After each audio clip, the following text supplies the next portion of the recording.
자, 안녕하세요 여러분. 오늘은 지학사 공통국어일 교과서에 나오는 더 나은 사회를 위한 토론으로 내신 대비 강의를 해볼 거예요. 이 단원 정말 중요합니다. 내신에서 토론 관련 문제 엄청 많이 나와요. 특히 정책 논제랑 필수 쟁점 부분은 반드시 알아야 해요. 자, 먼저 토론이 뭘까요? 토론은 대립하는 쟁점에 대해서 찬성 측과 반대 측이 논리적으로 자신의 의견을 펼쳐서 상대방을 설득하는 의사소통 행위입니다. 여기서 핵심은 뭐예요? 논리적으로라는 거죠. 그냥 감정적으로 우기는 게 아니라 주장과 근거를 이용한 논증의 방법을 써야 한다는 거예요. 그리고 또 중요한 건 의사소통 행위라는 점입니다. 상대방의 의견을 비판적으로 듣고 규칙과 예의를 지켜서 말하는 행위라는 거죠. 자, 그럼 토론의 논제는 뭘까요? 논제란 문제의 해결에 관한 제안이나 주장을 말합니다. 토론의 논제는 찬성 측과 반대 측의 입장이 명확히 나누어질 수 있는 것이어야 해요. 어떻게 해야 할까요? 이런 개방형 질문이 아니라 이렇게 해야 한다, 이것이다, 이런 진술문 형식으로 표현되어야 한다는 거죠. 그리고 진술문에는 단 하나의 쟁점만 포함되어 있어야 합니다. 이거 정말 중요해요. 자, 논제의 종류를 볼까요? 크게 세 가지로 나뉩니다.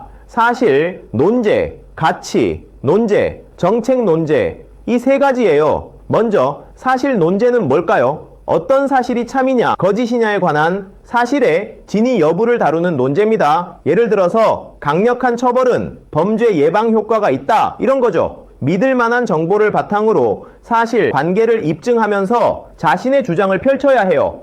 다음은 가치 논제입니다. 무엇이 옳고 그른지, 무엇이 가치가 있고 없는지에 대한 가치 판단을 전제로 하는 논제예요. 환경 보존이 개발보다 중요하다, 이런 게 가치 논제죠. 가치 판단의 기준을 상대와 공유하면서 어떤 가치가 더 수용할 만하다라는 점을 입증해야 합니다. 마지막으로 정책 논제, 이게 오늘의 핵심입니다. 구체적인 사안에 대해 문제점을 찾고 실제적인 해결 방안을 찾아야 하는 논제예요. 촉법 소년 연령 기준을 하향해야 한다, 이런 게 정책 논제죠. 자신의 주장이 현재의 문제를 해결하거나 현재보다 더 나은 결과를 가져올 수 있다는 점을 입증해야 합니다. 자, 그럼 정책 논제의 필수 쟁점을 볼까요? 이거 정말 중요합니다. 시험에 그냥 나온다고 보세요. 정책 논제에서는 세 가지 필수 쟁점이 있어요. 첫 번째, 얼마나 심각한 문제인가? 문제의 심각성을 다루는 쟁점입니다. 찬성 측은 뭐라고 주장할까요? 문제가 중대하며 피해가 심각하다, 문제가 지속될 것이며 시급하게 조치해야 한다고 주장하죠. 반대 측은 어떨까요? 문제가 중대하지 않으며 피해가 심각하지 않다, 문제는 자연스럽게 해결될 것이며 시급한 조치가 필요 없다고 주장해요. 두 번째 쟁점, 실행 가능성이 있는 해결 방안이 있는가? 해결 방안의 실효성을 다루는 거예요. 찬성 측은 해결 방안으로 문제가 해결된다, 해결 방안이 실행 가능하다고 주장하고, 반대 측은 해결 방안으로 문제가 해결된다는 보장이 확실하지 않다, 해결 방안이 실행 불가능하다고 주장하죠. 세 번째 쟁점, 해결 방안의 실행에 따른 이익이나 효과가 있는가? 이익과 비용을 따지는 거예요. 찬성 측은 비용보다 효과 및 이익이 더 크다고 주장하고, 반대 측은 효과 및 이익보다 비용이 더 크다고 주장합니다. 자, 여기서 중요한 건 찬성 측의 입증 책임이에요. 정책 논제에서는 현재 상황에 문제가 있어서 변화가 필요하다는 주장을 담고 있잖아요. 그래서 찬성 측은 현재 상태의 문제점과 더불어 해결 방안과 이익까지 모든 쟁점에 대해 입증을 해야 해요. 반대 측은 어떨까요? 여러 쟁점 중에서 한 가지만 반박하는 데 성공해도 현재 상태의 변화 시도를 무산시킬 수 있어요. 그래서 승리하게 되는 거죠. 자, 이제 토론에서 논증은 어떻게 구성할까요? 논증은 이유나 근거를 들어 자신의 주장을 논리적으로 밝히는 거예요.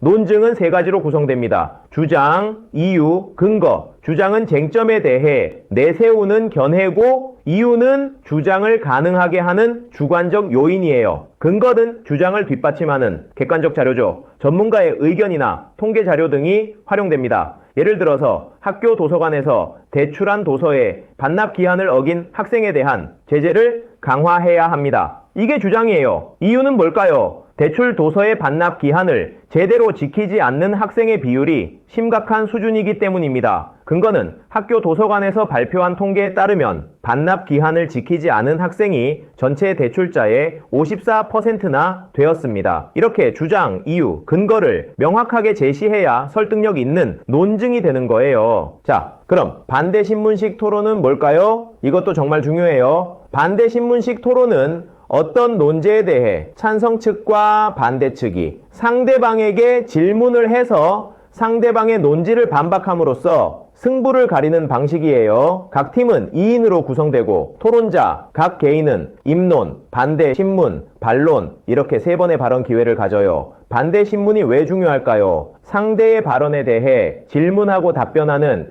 상호작용적인 과정이거든요. 상대 토론자의 발언을 경청해서 질문의 형식으로 그 내용을 검증하는 토론의 핵심적인 절차예요. 반대 신문이 없으면 찬반 양측이 상대의 발언을 경청할 필요 없이 사전에 준비한 발언만 하면서 자기 입장만 고수하게 되거든요. 반대 신문을 할 때는 상대의 발언 내용 중에 논리적 허점이나 오류를 검증하는 질문을 해야 해요. 상대의 발언 범위 내에서만 질문해야 하고 상대가 언급하지 않은 내용에 대한 자신의 의견을 제시하면 안 됩니다. 그리고 가능하면 개방형 질문은 피하는 게 좋아요. 상대가 답변을 하면서 자기 주장을 강화하고 보충하는 추가 발언을 할 수 있거든요. 반대 신문을 하는 질문자는 반대 신문 시간에 대한 주도권을 유지하면서 검증의 역할을 해야 해요.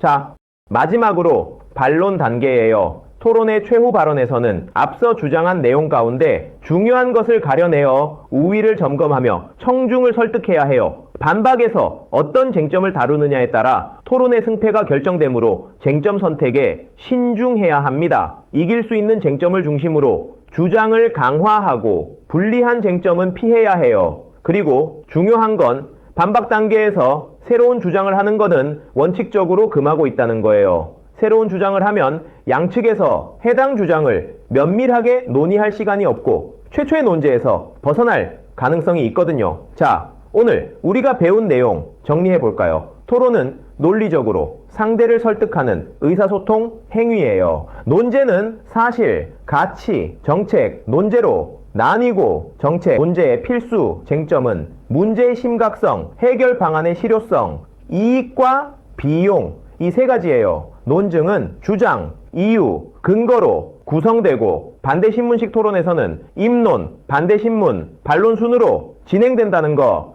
이 내용들 내신에서 정말 많이 나오니까 반드시 기억하세요. 특히 정책 논제의 필수 쟁점 3가지. 이거 완전 기본이에요. 여러분 오늘도 수고하셨고 다음 시간에 또 만나요.